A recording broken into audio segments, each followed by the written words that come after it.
नमस्कार मंडळी, सुवर्ण कोकणच्या मुंबई गोवा हायवे स्पेशल एपिसोडमध्ये मी आशिष नाटलकर तुमचं सगळ्यांचं पुन्हा एकदा स्वागत करतोय.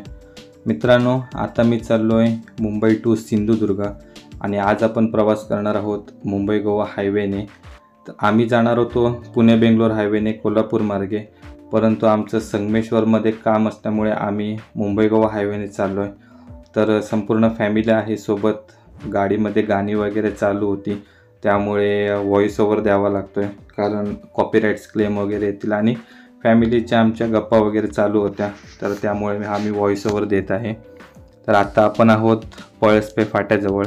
आम्ही जोगेश्वरी JVLR मार्गे ऐरवली घनसोली करत पनवेल सिटी क्रॉस करून आता आम्ही पळसपे फाट्याजवळ आलो आहे. इथून हा जो सरळ रस्ता जातो आहे हा ओल्ड मुंबई पुणे हायवे आहे. इथून खंडाळा घाट मार्गे आपण पुण्यामध्ये जाऊ शकतो आणि ह्या ब्रिज खालून आपण राईट टर्न घेऊन आपण मुंबई गोवा हायवेसाठी जाणार आहोत.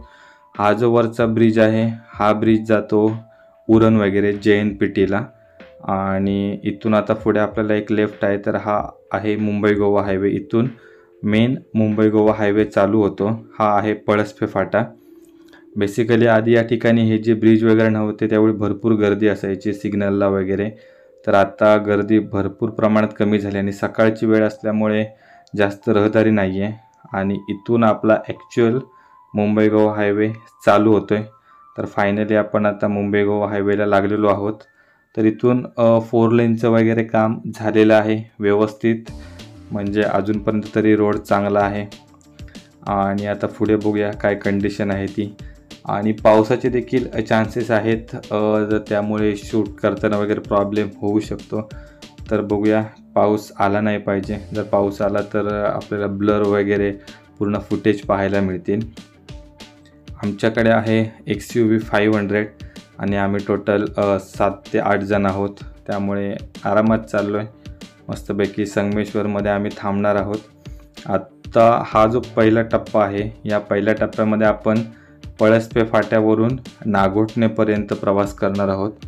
तर या प्रवासात आपण pen-वडखळ नाका वगैरे क्रॉस करून नागोठणेमध्ये एंटर करणार आहोत. तर इथपर्यंतची काय कंडिशन आहे तर ती आपण या व्हिडिओमध्ये पाहणार आहोत.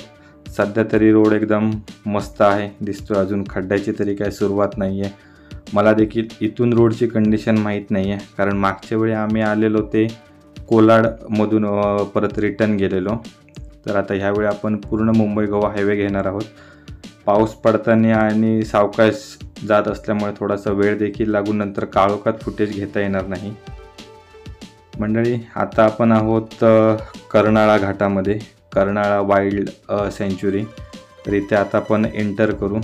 इथे पण मस्त असा रोड आहे, सुंदर.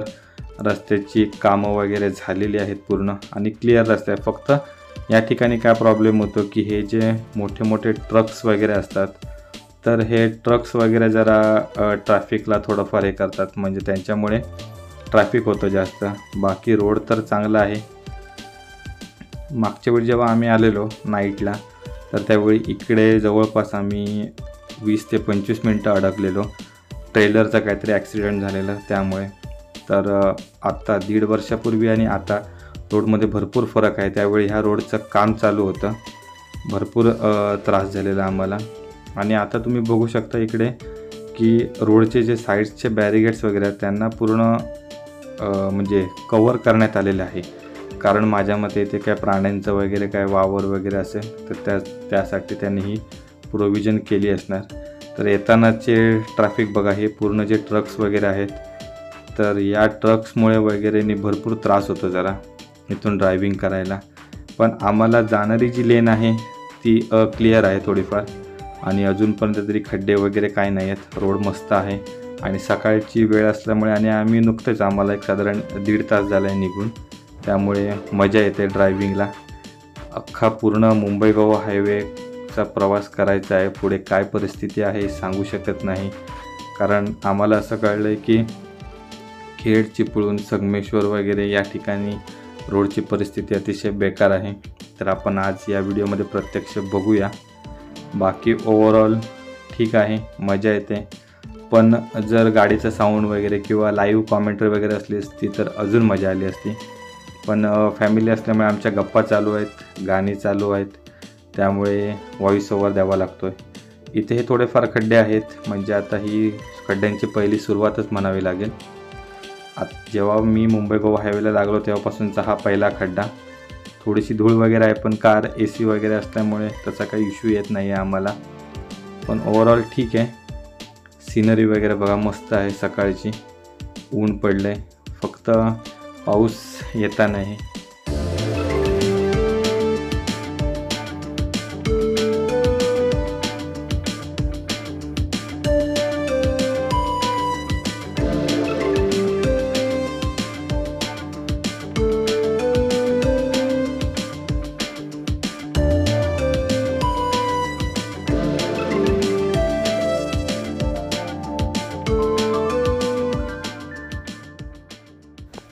पनवेल कर्नाळा पक्षी अभयारण्य क्रॉस करून आता आम्ही पुढे आलो आहे. आता आपण आहोत पाताळगंगा पुलाजवळ. पाताळगंगा पुलाची देखील कंडिशन वगैरे व्यवस्थित आहे रस्ता, आणि याच्या खालून कोकण रेल्वेची लाईन जाते, तर त्याच्या अलीकडे आहे आपटा. आणि आता पुढे आपण हा ब्रिज क्रॉस करून खारपाडामध्ये एंटर करणार आहोत. इकडे जरा हे मधले सस्पेन्शन जॉईंट आहेत ना, तर त्याच्यावर जरा गाडी जर्क करते, आणि बाकी तसा काय ओव्हरऑल प्रॉब्लेम नाही आहे. लास्ट टाईम एकदा मी आलेलो त्यावेळी ही एकच लाईन चालू होती 2019 किंवा 18मध्ये. त्यावेळी ते आम्हाला पण ट्रॅफिक मिळालेलं, इको होती त्यावेळी आमच्याकडे. आम्ही जवळपास 1 वाजता, म्हणजे संध्याकाळी रात्री 9 वाजता निघून 1 वाजता आम्ही इथे होतो. एवढ्या मोठ्या प्रमाणात आम्हाला ट्रॅफिक मिळालेलं, भरपूर त्रास झालेला. दुसऱ्या दिवशी जवळपास 2:30 ते 3 वाजता आम्ही पोचलेलो गावी. पण आता रस्ता चांगला आहे आणि सकाळच्या वेळी भरपूर मजा येते आणि ट्रॅफिक वगैरे पण नाही आहे. पुढे बघूया काय कंडिशन आहे ती. आणि सोबतच इथून ज्या सर्व बसेस आहेत ना, त्या इथूनच सर्व जात आहेत मोस्टली. म्हणजे आता आम्ही बघितले की मालवण वगैरे मुंबई आपली बस वगैरे आहे, तर ती देखील याच रूटने जाते सकाळी, तर ती देखील भेटते का बघूया. तर इथून जरा रस्ता डेंजर दिसतोय, थोडेफार खड्डे आहेत, धूळ देखील भयंकर आहे. सकाळचं धुकं म्हणता येईल. जर तुम्हाला मुंबईत धुकं पाहायला मिळत नसेल तर या रोडवर बघा, मस्तपैकी असं धुकं आहे. आम्ही AC लावल्यामुळे हे काय प्रॉब्लेम होत नाही आहे. पण जर एखादा 2 व्हीलरवाला वगैरे असेल तर अक्षरशः पूर्ण जवळपास 10 किलो धूळ घेऊन जाणार मुंबई गोवा हायवेवरची. पूर्ण धूळ म्हणजे जवळपास पुढचं काही दिसतच नाही आहे. तुम्हाला वाटेल की पूर्ण धुकं आहे पहाटेच्या वेळी निघाल्यामुळे, पण तसं काही नाही आहे. आणि रस्त्याची परिस्थिती देखील बेकार आहे. वरचं डांबर कोणतरी घरी घेऊन गेलं आहे असं वाटतं आहे आपल्याला. म्हणजे इथे कुठे कुठे पॅचअप केलेले आहे. त्याची परिस्थिती तर अशी बेकार आहे की संपूर्ण खडी रस्त्यावर आलेली आहे. आता मी मागून आलो कर्नाळ्यापासून तर एवढं काही वाटलं नाही, पण आता पहिली इथे थोडासा एक डेमो दाखवायला सुरुवात केली आहे आपल्या मुंबई गोवा हायवेने. आणि ह्या डेमोमुळे बाजूची सिनरी वगैरे आहे ती एन्जॉय करता येत नाही आहे. आत्ताच मला अनुभव आला की गाडी आपण थोडीशी स्पीडमध्ये पकडायला गेल्यावर मध्येच स्पीड ब्रेकर किंवा खड्डे येतात. ॲक्च्युली एवढे खड्डे आहेत मागे की स्पीड ब्रेकरची गरज देखील नाही आहे.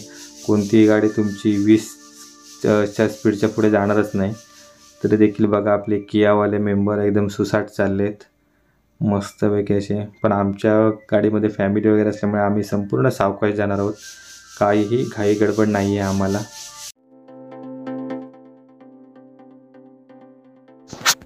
आत्ता आपण पोचलो आहे पेनमध्ये. तर इथून पुढे पेनला जाण्यासाठी रस्ता आहे, पेनच्या बाजारपेठेमध्ये. ओव्हरऑल मस्त प्रवास आहे आत्तापर्यंत झालेला आहे. खड्डे थोडेफार मिळाले मगाशी, पण रस्ता पुन्हा एकदा परत चांगला मिळाला. काम वगैरे केलेलं आहे, खड्ड्याचे पॅचेस वगैरे भरलेले आहेत. आणि समोर सिनरी बघा, अतिशय सुंदर मस्त. आणि हा देखील आम्हाला पुढे ओव्हरटेक करून आला आहे. मगाशी आमच्या मागे होता, ह्याला आम्ही ओव्हरटेक केलेली. तर मध्ये थोडीशी आम्ही गाडी स्लो केलेली शूटिंगचं वगैरे सेटअप करण्यासाठी, तर तेव्हा ओव्हरटेक मारली आहे. आणि इथे पुढे हा ब्रिज क्रॉस केल्यानंतर पुढे पेन बाजारपेठेमध्ये जाण्यासाठी रस्ता आहे. नॉर्मली इथे देखील हे सस्पेन्शन जॉईंट वगैरे आहेत ना ब्रिजचे, ते थोडंफार जरा त्रास देत आहेत. महाड अलिबाग सरळ आणि लेफ्टला हा जो सर्व्हिस रोड चालला आहे हा पेन बाजारपेठेमध्ये चालला आहे. तर इथे पेनमध्ये मूर्तिशाळा वगैरे भरपूर आहेत. मस्त आम्ही एकदा गेलेलो, मजा आलेली भरपूर. आपल्याकडचे मोस्टली सर्व मूर्तिकार आहेत ते इथून मूर्त्या मागवतात. प्लस मूर्त्यांचे कलर्स, त्यांचे दागिने वगैरे सर्व काही ज्या गोष्टी आहेत त्या सर्व या पेन बाजारपेठेमधून घेतात. भरपूर मोठी बाजारपेठ आहे या सर्व गोष्टींसाठीची. मी आणि माझ्या मित्रांनी देखील इथूनच आम्ही गणपतीचं सामान घेतलेलं. त्यावेळी देखील आम्ही नाईटला इथून आम्ही 8 ते 9 वाजता आम्ही इथे होतो पेनमध्ये. संध्याकाळी 6 वाजता निघालेलो मुंबईवरून. मस्त मजा आलेली. त्यावेळी इनोवा होती. तर या ठिकाणी बघा इकडे खड्डे आहेत, खड्डे. पण या ठिकाणी आता हे लक्झरी वगैरे बसेस आहेत ना आपल्या, त्यांना काय त्रास होत नाही. पण ज्या आपल्या छोट्या 4 व्हीलर्स आहेत त्यांना जरासे जर्क बसतात. पण जर तुमची गाडीचं सस्पेन्शन वगैरे चांगलं असेल तर तेवढा काही इश्यू येत नाही. पण ज्या इको वगैरे आहेत, अल्टो वगैरे आहेत, तर त्यांना तुम्हाला स्पीड कमी करावंच लागेल. आता ओव्हरऑल मी एक साधारण 50 ते 60च्या स्पीडने आहे. आणि समोरचा देखील हा ह्युंडायवाला दिसतो आहे, तो पण सुसाट चालला आहे मस्तपैकी असा. बाकी रोडची कंडिशन तर बेस्ट आहे. मध्ये थोडेफार खड्डे आल्यामुळे स्पीड कमी होते, पण ठीक आहे, चालून जाते, एवढा काही इश्यू येत नाही आहे. तर इकडे ही एक लेन वरून जाते आणि एक मगाशी आताच मी बघितली की एक लेन खालून जाते. इकडे आता जस्ट बोर्ड होता समर्थनगर रामवाडी. तर आम्हाला जोगेश्वरीची आठवण झाली, कारण जोगेश्वरीच्या इथे देखील रामवाडी आहे. आम्हाला वाटलं की आम्ही परत इकडे जोगेश्वरीला आलो की काय जवळ. बेस्ट, भरपूर मजा येते. हा जो पॉईंट होता हा आम्ही फॅमिलीसोबत भरपूर मजा आलेली. पण कसं त्यावेळी गाणी वगैरे चालू होती मस्त, बॉलिवूडची गाणी. त्याच्यानंतर शक्यतो ना आम्हाला ड्रायव्हिंग करत असताना 90sची गाणी वगैरे भरपूर आवडतात ऐकायला. त्यामुळे आम्ही मस्त एन्जॉय करत असं ड्रायव्हिंग करतो प्रवास पूर्ण.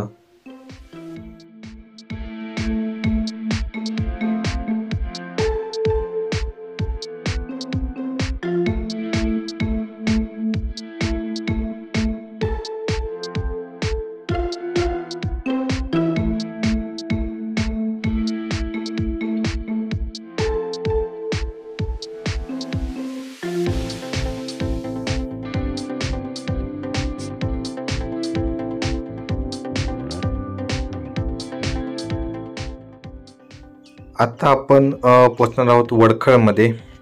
वडखळ म्हणजे अक्षरशः डोक्याला ताप. कारण ज्यावेळी हा बायपास झालेला नव्हता त्यावेळी कोणालाही कधीही फोन करायचा की ते सांगायचे की बाकी व्यवस्थित आलं, वडखळला जरासं ट्रॅफिक मिळालं, वडखळला रस्ते खराब होते. पण आता हा बायपास झाल्यामुळे संपूर्ण ट्रॅफिक डायव्हर्ट झालेलं आहे. उरण JNPT वगैरे अलिबाग जाणारं जे ट्रॅफिक आहे ते पूर्ण ब्रिज खालून डायव्हर्ट होतं आणि मुंबई गोवा हायवे आहे हा पूर्ण वरून डायव्हर्ट होतो. तर आपण आता थोड्याच वेळात वडखळ बायपासच्या इथे पोहोचू. समोर बघा पूर्ण इंडस्ट्रीयल एरिया आहे दिसतोय आपल्याला. तर ते आहे नागोठणे. आपण थोड्याच वेळात नागोठणेमध्ये पोहोचू. तर इथून हा जो लेफ्टला सर्व्हिस रोड गेला आहे हा गेला आहे वडखळमध्ये. आणि नेहमीप्रमाणे वडखळच्या बायपासची देखील परिस्थिती काही वेगळी नाही आहे. एक लेन चांगली आहे, एका लेनवर थोडेफार खड्डे आहेत, पण रस्ता फ्री आहे. पण अशा खड्ड्यांमुळे जरा ड्रायव्हिंग करायला वगैरे कंटाळा येतो. आपला जो मोमेंटम असतो तो पूर्ण कट होतो, पूर्ण मूड निघून जातो. तर इथेच बघा हा पूर्ण जिथे ब्रिज चालू झाला आहे तिथूनच सुरुवात होते वडखळच्या बायपासची. खड्डे नुसते फक्त खडी आली आहे दगडाची पूर्ण रस्त्याची वरती. आणि मागच्या वेळी देखील आम्ही आलेलो साधारण वॅगनार घेऊन आलेलो. त्यावेळी आम्ही नाईटला इथे होतो साधारण 2 ते 3 वाजता पहाटे. तर त्यावेळी तर इथली कंडिशन अतिशय बेकार होती. आता तरी भरपूर चांगलं वाटतं आहे मला. आणि त्यावेळी देखील आम्ही पावसातच आलेलो, पण रस्ता नव्हताच त्यावेळी, पूर्ण सगळे खड्डे होते. आता थोडाफार तरी रस्ता आहे. आणि हा समोर आहे ब्रिज.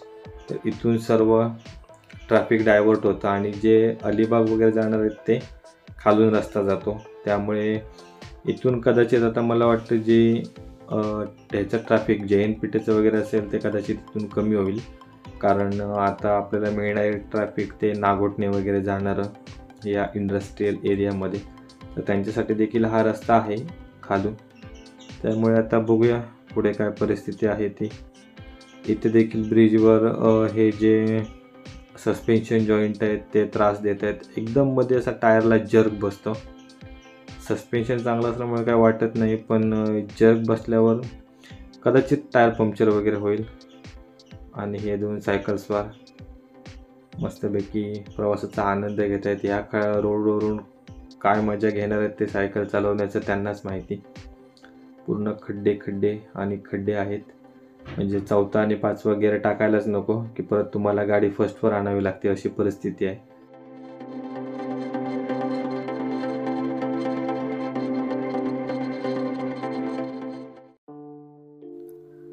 वडखळ बायपास सोडल्यानंतर आता आपण पुढे आलोय. आता आपण आहोत आमटेममध्ये.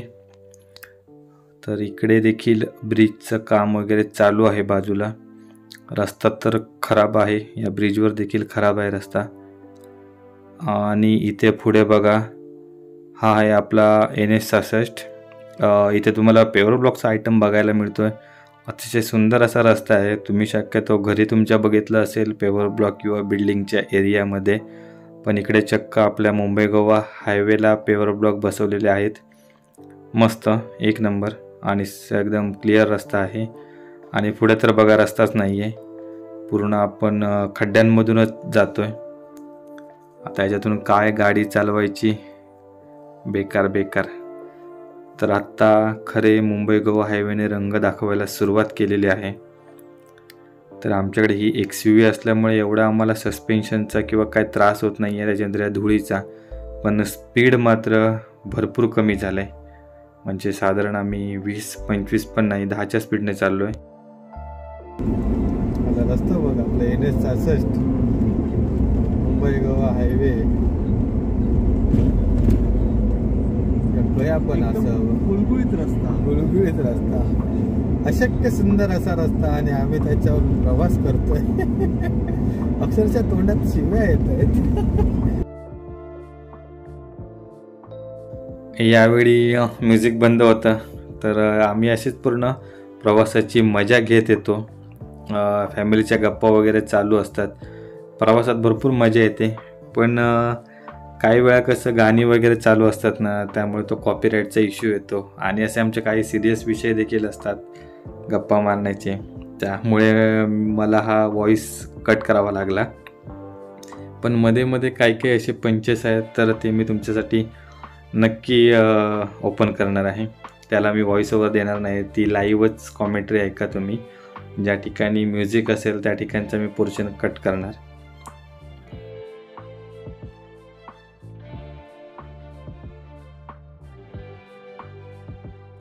गोरेगाव बोरिवली आले, गोरेगाव बोरिवली बस सोडले तो म्हणतो राहायचं गावात जाऊन निघतोय.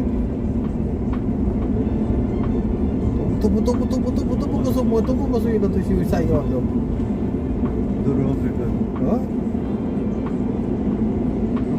नेमका कायच नाही पडला.